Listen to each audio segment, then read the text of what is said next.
Hey everyone, it's a pleasure to be here.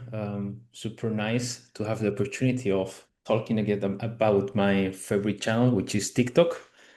So yeah, excited to show how I do it every day with my clients, and yeah, we don't have too much time, so I will try to be as straight as possible with the first part of the presentation, uh, just to focus and to give more time to the most important part, which is how to build this reliable framework to scale on TikTok ads. So we'll go quickly about my introduction. I'm David, but we say in Spain, David. You can call me as you prefer. I'm from Spain, from the south, and I've been working in the app industry for the last 7 years, working with more than 100 apps. I'm part of the Split Metrics agency, and yeah, during these years, I could work with so many apps, many different verticals, and all kind of budgets. I would say that the accumulated should be around 30 million at this point, but I don't really know the exact number. But yeah, a lot of money spent on ads, and today we're gonna focus on TikTok, which is, as I said, my favorite channel right now. So yeah, feel free to connect with me on LinkedIn after the presentation. I'm always happy to answer quick questions, of course. So if you have any question after the presentation that we don't cover, because we are a bit tight on time, yeah, feel free to connect there.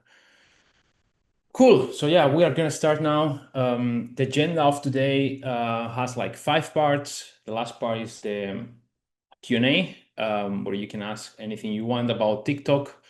First part of the presentation, we are gonna try to answer the question when you should go with TikTok ads. Then we'll talk about the power of TikTok ads compared to other channels. Third and the fourth part, which is, in my opinion, the most important part, is about how to scale on TikTok with a framework which is reliable and how to deal with the data. Something that nowadays, as you know, with iOS 14 plus, no, not 14 anymore, but after iOS 14, it's been very tricky and it's challenging. So with this presentation, I will try to solve these questions. We'll go a bit quicker on the first 2 parts, and then we'll focus more on the part 3 and part 4 of the presentation. But before starting, we are gonna launch a poll because I want to see more or less what's the level that you have. So yeah, you should see now the poll on the screen. What's your current stage of the TikTok of your TikTok campaigns? You are just starting. You're testing creators. You are testing ads. You are already scaling in a good shape, or you already built something which is fully working for you, and you are scaling your apps successfully.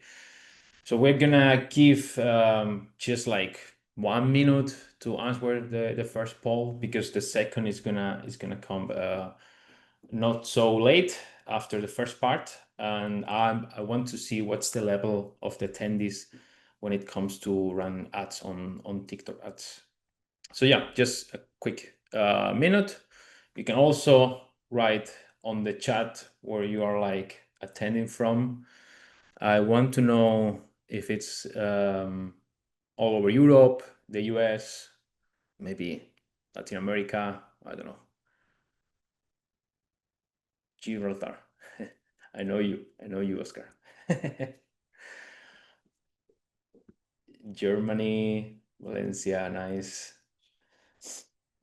South Africa, oh wow, that's cool. That's cool. Australia, just starting the day, right? Okay, we can launch the poll, just starting with 52%. That's great. That's great, because that means that this presentation is gonna provide value to you. Only 5% with a fully optimized system, which is already working for you. That's also something I would like to discuss. Maybe in some conference, you can talk to me and we can discuss how you have built this system. I'm always willing to learn new stuff. And then we have 27% on testing ads and creators, which is a very interesting approach to use on TikTok ads. And the third option with 16% of the votes is scaling with proven formats. Okay, interesting. Now, again, we're gonna start with the first question. Here, just showing you a t-shirt of a very well-known Spanish brand, a new project. They launched this very cool t-shirt last year. And yeah, I'm using this for the presentation because it's perfectly fitting the question. So first question is when you should go with TikTok ads, right? It's a question that I get too many times when I work with my clients, because normally the first comparison, the first question that comes to the mind of the app founders is, should I start with Meta? Should I start with TikTok? Or should I start with Google? Those are the three biggest channels when it comes to advertising on social ads. Then we have Apple Search Ads, but those three are the main rivals. And today we're gonna answer the question. So for me, there are like four main reasons that will determine if you should start on TikTok ads or not. If you can answer yes to one of those points that you see on the screen right now, then that means that TikTok ads is a very potential channel for your app. So first is when your app can take advantage of the viral trends. Second, when you are struggling to create videos for your ads, for your campaigns. Third, when you already tested a channel like Meta ads or Google ads and you didn't get a good performance there. And the fourth one, which is quite important on this social media, is if your core audience is within the segment between 18 and 35 years old, and we'll back up that point with real data afterwards. So starting with the first point, if you are able to take advantage of the viral trends, then yes, you should consider TikTok ads. And TikTok is ranking the trends in three moments. They call them three trend moments, trend signals, trend forces. It depends on what's the power or what's the reach of the trend. But I'm gonna simplify that, and I will say that on TikTok you have three stages: stage one, stage two, stage three. And the difference between the people that run successful campaigns on TikTok ads and the ones that are not able to do that is the moment when you start to discover the viral trends. And as you can maybe guess at this point, is the trend moment, in this case, stage one, is the most important moment for achieving this success with your TikTok campaigns. Why? Because in this moment, you see the usual behavior of this trend is you start to follow like a specific niche, and then you start to receive a video which repeats on your timeline 2 or 3 times a day. Those videos get like huge engagement, a lot of comments, a lot of likes, but you don't see that it's like a pattern that is repeated over the time. That moment, that kind of behavior is what determines if the trend is starting. When you are like on a niche and you get a repeated concept 2 or 3 times on your timeline when you are like scrolling, that means that a trend is starting. Stage two, that is a stage one. Stage two is when the trend is a reality, meaning you get the same concept, the same idea many times when you are on your session scrolling over the content that you are like interested in. On that moment, you can still take advantage of the viral trends, but the power that you or the impact that you will create on your paid campaigns is going to be less than if you find those trends on the stage one.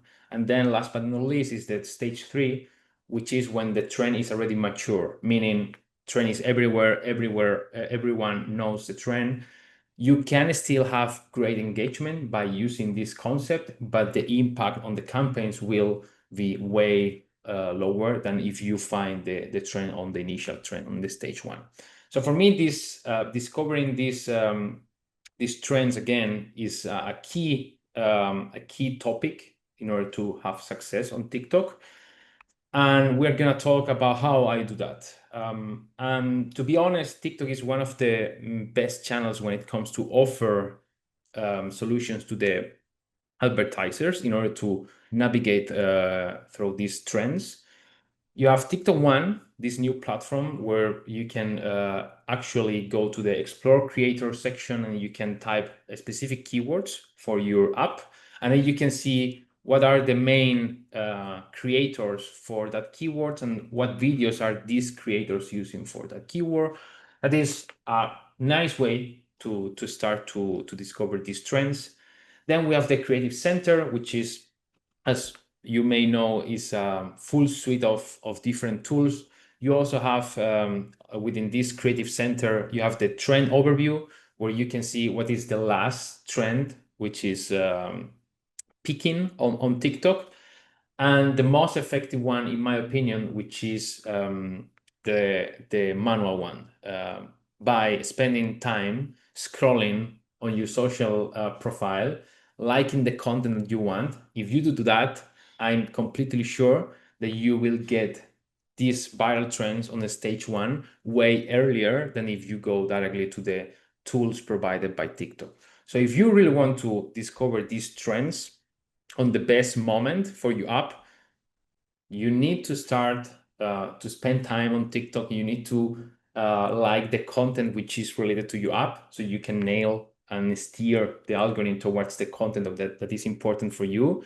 If you do that, every time that a concept, that an idea in general starts to pop up on your timeline, that's a signal that you need to take and you need to work on it in order to produce videos that can work well for your campaigns. And now we'll see a couple of screenshots about how the Explore Creators interface looks like. You can type the keyword. This is accessible for everyone. Then we have the trends overview, where you can basically filter what are the main trends on TikTok, also the songs, creators, and videos in general. But the hashtag is for me the most important one, because if there is something really big, it normally appears there quite soon. And this is basically the effect of finding a trend on stage one. The unfortunate news is that if you find the trend either here or here, you are surely late to have real success, real growth on TikTok. This screenshot that you see here is basically a growth that I saw in an app of one of my clients after using one of those trends on a stage one. And as you can see, we multiplied the number of active subscriptions 4 times in just 3 weeks, only with couple of videos using one of those trends that I'm mentioning. And maybe you think now, okay, yeah, this is feasible if you start to invest like crazy on TikTok ads. You can multiply the number of active subscriptions very quickly. But that's not the case. I'm also bringing here a screenshot of the total cost of TikTok. This is a screenshot from the TikTok interface. So you can see that the spend never surpassed like 4K a day was the maximum. And if you compare the timelines, is perfectly matching to the increase in the number of active subscriptions. So again, the importance of finding these trends is key. And if you are actively spending time on TikTok, you will increase the chances of getting this kind of success.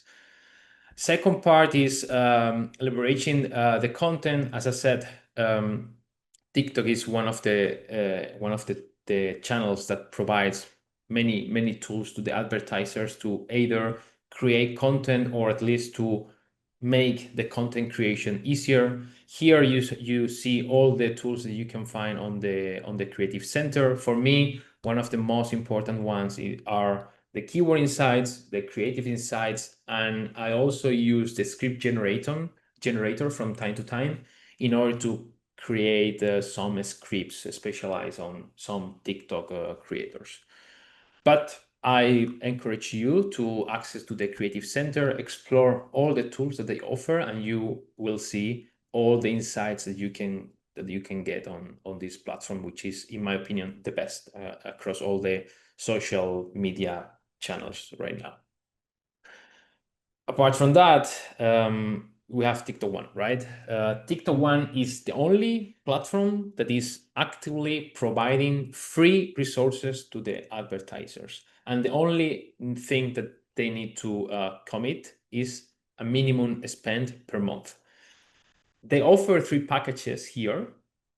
So as you can see in the first one, which is the essential, you only need to spend $2,000 a month in order to create up to 10 videos per week. As you can imagine, this like number of videos is increasing depending on the spend, but even in the basic package, you get a very nice amount of free videos, which can really help you to start on TikTok ads.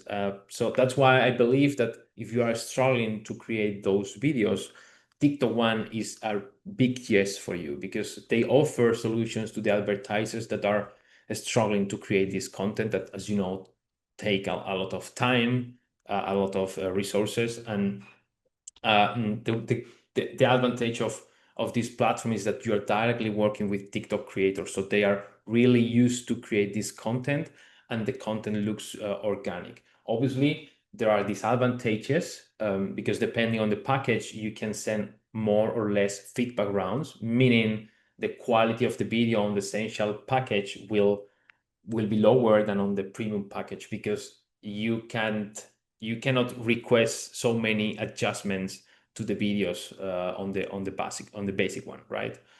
So yeah, very good solution. All the information is on TikTok One. You can explore the web page. Here it's the main information, but I'm actively using that. I have my in-house team producing videos, but on top of that, I always use this because this gives me organic content that I can directly use on my campaigns. And apart from that, you can ask to the creators to post the videos on their social profiles. So you are, in any case, getting free views of your videos, and you are getting free exposure of your app. So great solution. It's the only channel, again, in the industry doing that. So this is like a very big advantage of using TikTok One. Now going quickly over the interfaces. Here you see more or less how the screen of the creator looks like. They give you insights about the organic traffic, about the demographics of the followers of the creator, so you can really get a lot of data before making a decision on working with that creator or not. And then third point, which is uh, you can use also TikTok ads when you are failing in other channels. And here I'm showing you an example of 2 campaigns that were using the exact same videos and the exact same setup. It was a campaign optimized by purchases, using the same video, using the same audience, like broad targeting, no interest, any kind of filtering in the audience, but just 2 different channels. This is comparing the CAC on TikTok versus the CAC on Meta. And I know that on ADC, we are having in mind view conversions, but I checked those on the MMP, and most of them were click conversions. So you can see the big difference between TikTok and Meta. I'm currently having better performances on TikTok compared to Meta. Over the last 5 months, I feel that advertising on TikTok is easier. So this is also like a good reason to start on TikTok ads. And then the last one is if your core audience is between 18 35 years old, then TikTok is a very potential channel for you. Why? Because although they promote that the users are really well distributed, the reality is that the biggest part of the audience is still on this segment that I'm mentioning, 18 to 34 years old. If your core audience is there, then you should give a shot on TikTok ads, because this is a channel that can really work if you build one of those frameworks to scale. And now, before going to the second part, we're going to launch the second poll, which is, what's your biggest challenge on TikTok ads? I would also like to see, where are you struggling with TikTok? In my personal experience, the creative fatigue is the biggest challenge, and that's why I built that framework that I believe that solves this problem until certain point, of course. So we're gonna give very quick time, 30 seconds to answer the poll, because we're a bit tight on time. I just have 8 minutes, so we have to be fast. And Matthew, this was 2040 CAC. Yeah, that was more or less. We can quickly go back while you answer the poll. Yeah, the difference was around that. On TikTok, much lower than 20. On Meta, I was having peaks of plus, even plus $50. So yeah, big difference.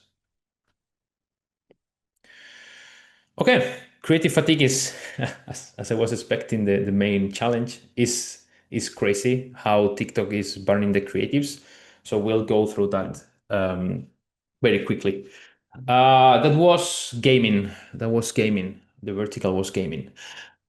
Okay, talking about the power of TikTok ads. What you can get if you build one of those reliable frameworks. So we already talked about finding trends and the importance of finding those trends on the stage one. But two other important points are the creatives and the data. The creatives is because, as I just said, TikTok is by far the channel that burns the creatives in the fastest pace ever. In average, one winning creative on TikTok is lasting for me 1 week maximum. After 1 week, I start to see how the creative gets ad fatigue. That demands that you build a really solid framework to create assets for your campaigns, because it doesn't matter how good the video is, it will get ad fatigue much faster than in Meta for sure, and even faster than in Google Ads, where you can run a creative for a month without noticing any ad fatigue. So this variable and how you handle this fatigue is going to be key if you really want to achieve success on TikTok. And the third part will be the data.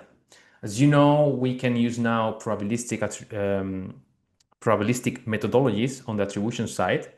We have ADC on TikTok and we have AEM on Meta. We also have like the advanced conversions on Snapchat. Now we have ODM and ACM on Google. Like every channel is launching this probabilistic methodology to work on iOS. How you handle the discrepancies on the data between TikTok, the MMP, and Scan is also determining the level of success that you can achieve on TikTok, according to my experience. So on one side, how good you are dealing with the fatigue.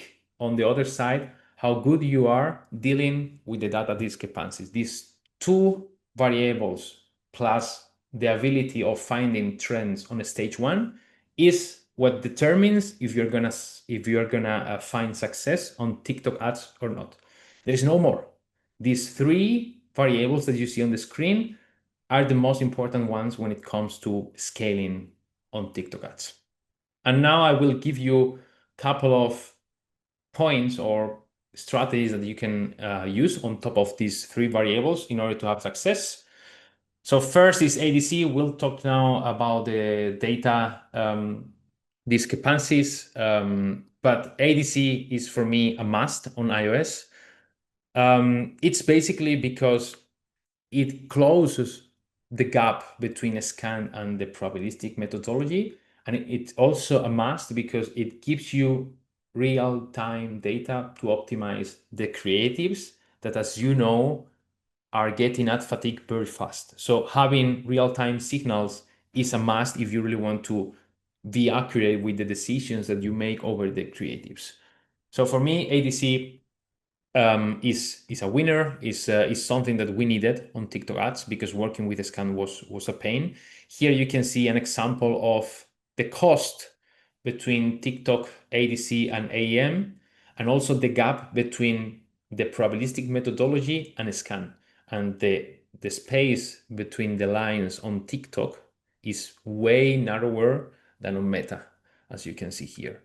So ADC is a must for iOS. For Android, you are good to go. We don't have any problem with the discrepancies.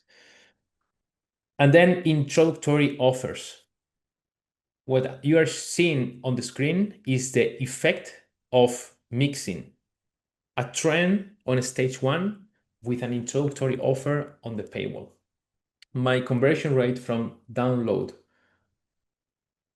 to payment, because that application didn't have any free trial, it was all direct subscriptions. As you can see, my conversion went from 2-3% to plus 50% in the best day, only because 2 videos. And I will tell you exactly which videos I use because it's very funny. I assume that you have seen all the videos or all these AI videos with the gorillas talking to the camera.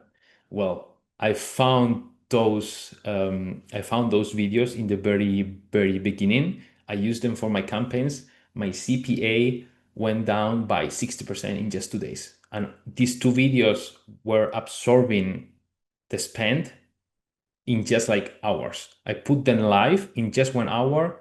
All the spend was going towards them. So it's kind of crazy what you can get on TikTok if you are really fast with the trends. Smart Plus is another type of campaign that I suggest to test because it's from all the AI enhancements that all the channels are offering right now. For me, Smart Plus on TikTok ads is the one that usually works better than the manual campaign. It's basically, in my opinion, because it rotates the creatives much better than the Advantage Plus campaign on Meta, for example, or a normal Google campaign. So if you are struggling with the manual setup on TikTok ads, give a shot on the Smart Plus, because as you can see here on the example I'm showing, you can really leverage the cost only by using a Smart Plus. This is same campaign, the graphic is same campaign, same creatives, and as you can see, the spend, which is shown on the yellow bars, was also the same in the 2 campaigns. So it was like a very fair test, and the Smart Plus was continuously outperforming the manual one over the time that I was testing the campaign. Okay, that's good to know. Thank you for the 5 minutes extra. Okay, so we need to move a bit faster because this is, for me, the best part. The framework, how I work with this channel. So I have only 2 variants. One is I have only budget to run one ad group, or I have budget to run multiple campaigns and ad groups. This is the most simple scenario for me. When my budget is tight, is limited, and I still need to be really fast with the rotation of creatives.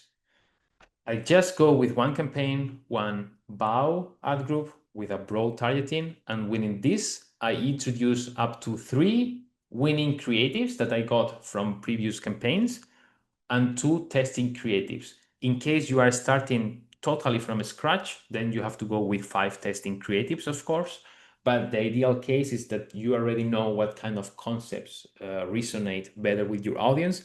So you have at least 3 or 4 videos that work good, and then you leave a space to test a couple of new concepts every day. And then, as I said, every single day you need to rotate creatives, because TikTok is very good to detect the winning ads. So you will see that every day there is like 2-3 videos maximum getting most of the spend. If one of those is the testing, then the testing concept has to be a winning concept. And then you need to rotate one of the other winning concepts, which is working slightly worse than the new winning concept. If, on the contrary, the testing assets are not getting spent, any kind of decent level of impressions, you pause and you put a new video the following day. So this is the most simple scenario. For me, it always comes to the budget. If you have more budget, obviously the setup is slightly different. But this is, in my opinion, the best way to go when your budget is a bit limited. One campaign, one ad group, and then you are really, really fast every day rotating the assets and only keeping the winning creatives getting most of the spend. If you reach a point where you have many winning creatives and you cannot have them spending at the same time, then it's time to pass to the second setup, which is this setup. This is my most usual template or framework on TikTok ads, and it's very effective in my opinion. Everyone has like a framework, but this is the one that has worked the best for me, and I will explain why. And the main reason is that every single creatives that goes towards my campaigns get tested. So either if the creative is a winning creative, or if the creative is a false positive or a false negative, or the creative is a loser, I will get total, let's say, final insights about every single asset that I put on my campaigns. And the functioning of this framework is similar to the previous one, but a bit more complex. So as you can see, I still have one campaign. You can have more than one campaign, of course. You can have this set up for multiple countries, but let's imagine one campaign. On this campaign, I have 2 BAU ad groups. BAU stands for business as usual, basically where I put my winning creatives. And then I have 2 testing ad groups where I just rotate testing concepts every single day. Remember, on TikTok, you can rotate every single day. And that's a very important variant that people don't have in mind. As you can see here, on the first testing ad group, depending on the performance, if it's a winner, we simply move that testing concept to the BAU ad group. If it's not a winner, we pause and rotate. But we have 2 edge cases here, and I'm sure that you have faced that. First case is when the creative spend very low, very low, but the conversion, the CPA, is better than the BAU. So you may think, okay, this creative is a winner because my cost per event is lower than in my BAU ad group, but the spend is still low. So that's an indicative that maybe the CAC is just good because the creative didn't get enough spend. That is the first edge case. The second edge case is when the creative doesn't get any decent spend. These 2 cases, I deal with them with a new ad group, which is always isolated. And on this isolated ad group, I put, for example, on the first case, this creative that is spending very low, but with a good CAC, I put that creative on a single ad group for just one day. And then the following day, I check if the creative is having a good CPA, then I keep milking the creative because it was a real winner. But in most of the cases, when you have a creative that is spending very low, but with a good CAC, when you separate that creative on an isolated ad group, you will likely get a bad performance. That means that that creative is a false positive.